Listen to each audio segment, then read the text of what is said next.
Hello दोस्तों, जय श्री कृष्णा, राधे राधे, जय श्री राम, हर हर महादेव। आप सभी लोगों का Priyanka motivational story YouTube channel में स्वागत है। सदगुरु कहानी सुना रहे हैं कि किस तरह शिव ने गणेश का सिर काट दिया और बता रहे हैं कि लोकप्रिय धारणा के विपरीत उनके सिर के बदले हाथी का नहीं बल्कि शिव के विचित्र साथियों, जिन्हें गण के नाम से जाना जाता था, उनके सरदार का सिर लगाया गया था। तो चलिए हम आपको गणेश जी की कथा सुनाते हैं। सदगुरु शिव एक तरह के घूमते फिरते रहने वाले पति थे। वो लगातार कई सालों तक घूमते रहते थे। वे कहीं भी चले जाते थे।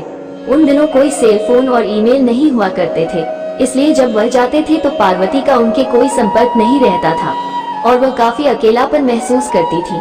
साथ ही शिव की प्रकृति को देखते हुए उन्हें मानव मूल का नहीं, यक्ष स्वरूपी माना जाता था, इसलिए पार्वती उनके बच्चे को जन्म नहीं दे सकती थी। तो अपने अकेलेपन और इच्छा के कारण और मातृत्व भाव की वजह से उन्होंने एक शिशु को बनाने और उसमें प्राण फूंकने का फैसला किया।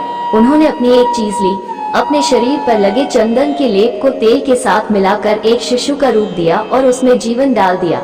ये भले ही दूर की कौड़ी लगे, लेकिन आजकल विज्ञान में भी इस तरह की चर्चा होती है। अगर कोई आपसे एक एपिथेलियल सेल ले ले तो किसी दिन हम उससे आपका कुछ बना सकते हैं।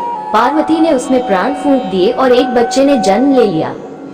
शिव ने गणेश का सिर क्यों काटा? कुछ साल बाद जब वो लड़का करीब 10 साल का था, तब शिव अपने गणों के साथ लौटे। पार्वती स्नान कर रही थी और उन्होंने उस छोटे बच्चे से कहा, ध्यान रखना कि कोई इस तरफ न आने पाए। लड़के ने कभी शिव को देखा नहीं था, तो जब वह आए, लड़के ने उन्हें रोक दिया। शिव दूसरे ही मूड में थे, रुकने के लिए तैयार नहीं थे, तो उन्होंने अपनी तलवार निकाली और लड़के का सिर काट दिया। फिर पार्वती के पास आए। जब पार्वती ने उनके हाथ में खून लगी तलवार देखी तो वो समझ गई कि क्या हुआ। उन्होंने लड़के को सिरविहीन वहां पड़े देखा तो उनका गुस्सा भड़क गया। शिव ने उन्हें समझाने की कोशिश की, कोई बात नहीं, वो तुम्हारा असली पुत्र नहीं है। आखिरकार तुमने उसे बनाया और मैंने नष्ट कर दिया, इसमें क्या परेशानी है? लेकिन वो सुनने के मूड में नहीं थी। गणेश के पास हाथी का सिर क्यों नहीं है? बात को सुझाने के लिए शिव ने अपने एक गण का सिर लिया और लड़के की धड़ पर लगा दिया। गणेश चतुर्थी वो दिन होता है जब उनके सिर को दोबारा लगाया गया था। शिव ने गणों के सरदार का सिर लेकर इस लड़के पर लगाया था, इसलिए वो बोले, अब से तुम गणपति हो, तुम गणों के सरदार हो। बाद में जाकर कैलेंडर कलाकार इस दूसरी तरह के प्राणी को नहीं समझ पाए और उन्होंने एक हाथी का चेहरा बना दिया। कथाओं में बताया जाता है कि कैसे गणों के अंगों में हड्डियां नहीं होती थी।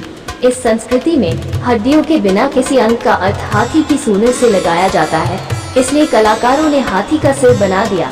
आपको मानसरोवर के किनारे कोई हाथी नहीं मिलेगा क्योंकि वो इलाका उनके लिए सही नहीं है। वहाँ एक हाथी के लायक हरियाली नहीं है।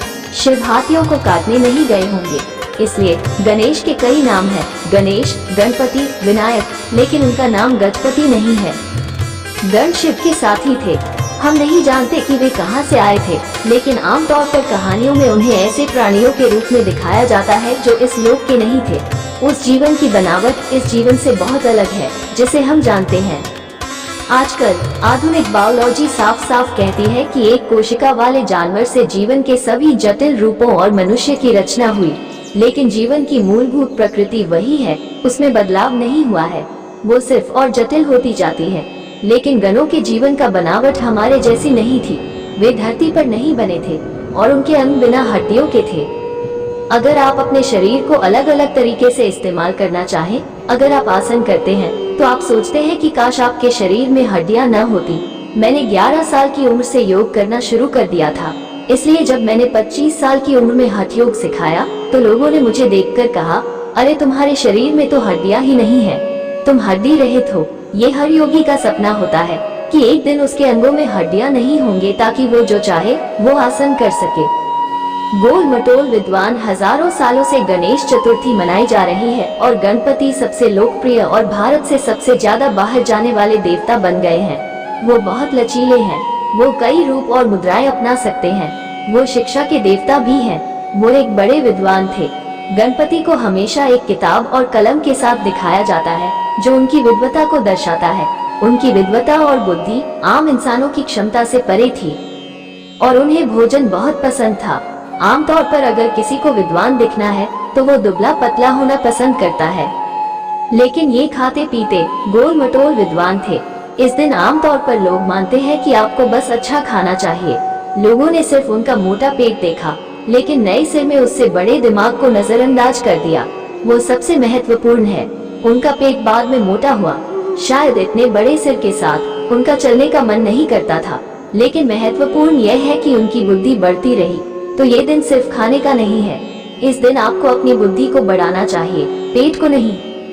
सभी योग अभ्यास एक तरह से इसी बारे में है कि आपकी बुद्धि को एक जगह अटका हुआ नहीं होना चाहिए। ऐसे हजारों उदाहरण हैं जहां लोगों ने सरल आध्यात्मिक अभ्यासों से कई अलग अलग रूपों में अपनी बुद्धि को बढ़ाया। चिंता मत कीजिए, आपकी सूरन नहीं निकल आएगी, लेकिन आप बुद्धि को और बढ़ाने की कोशिश कर सकते हैं। गणेश चतुर्थी का महत्व। मानवता ने हमेशा अच्छे लोग पैदा करने की दिशा में काम करने की बड़ी गलती की है। हमें अच्छे लोगों की जरूरत नहीं है, हमें समझदार लोगों की जरूरत है। अगर आपके पास समझदारी है तो आप सही चीज करेंगे। लोग मूर्खतापूर्ण चीजें इसलिए करते हैं क्योंकि उनके पास समझदारी नहीं होती। चालाकी कोई बुद्धिमानी नहीं है। बुद्धिमानी का मतलब चतुर होना नहीं है। अगर आप वाकई बुद्धिमान हैं, तो आप 100% अस्तित्व के तालमेल में होंगे, क्योंकि बुद्धिमान होने का कोई दूसरा तरीका नहीं है। बुद्धिमानी का चिन्ह ये है कि आप अपने आसपास की हर चीज के साथ पूरी तरह तालमेल में हैं। आप अपने अंदर और बाहर कम से कम विचलन के साथ जीवन जी रहे हैं। गणेश चतुर्थी कम से कम अपनी बुद्धिमानी को बढ़ाने की कोशिश शुरू करने का दिन है। अगर आप सुबह में आसन करते हुए बिना हड्डियों के हाथ पैरों के लिए मेहनत करें, तो ऐसा हो सकता है। कहानी अच्छी लगी हो तो चैनल को सब्सक्राइब जरूर करें। धन्यवाद।